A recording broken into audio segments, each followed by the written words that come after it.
If you've seen any of our videos or you've read our description, then you know that we love to teach others how to serve using food. But you may not know where to get started, so that's what this video is all about. We're going to give you 5 ideas to help you get started.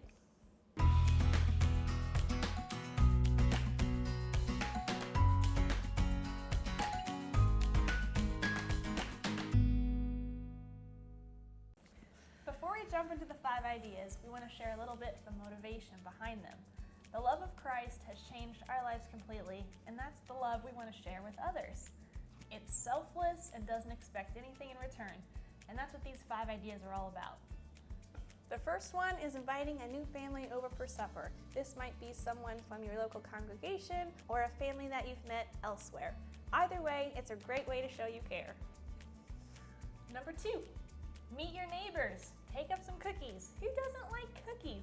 This is a great way to get to know them and let them know that you're there if they need anything. Number 3 is to visit an elderly couple or maybe an older person who don't often get a lot of visitors. I love this one because they are always so appreciative, and maybe you could make them a homemade treat to go and visit with them. They love it so much, and it always is a really sweet time. Now, number 4 may or may not apply to you, but when we meet together for worship on Sunday mornings or Wednesday nights, we like to bring a snack sometimes for the break time, for the fellowship time in between meetings.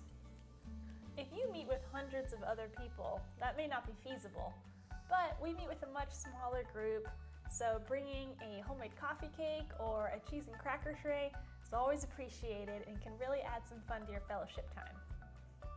And lastly, for number 5, our suggestion is to offer to watch one of your friends' younger kids for a few hours, and then even to send them home with a homemade snack like granola bars or something similar.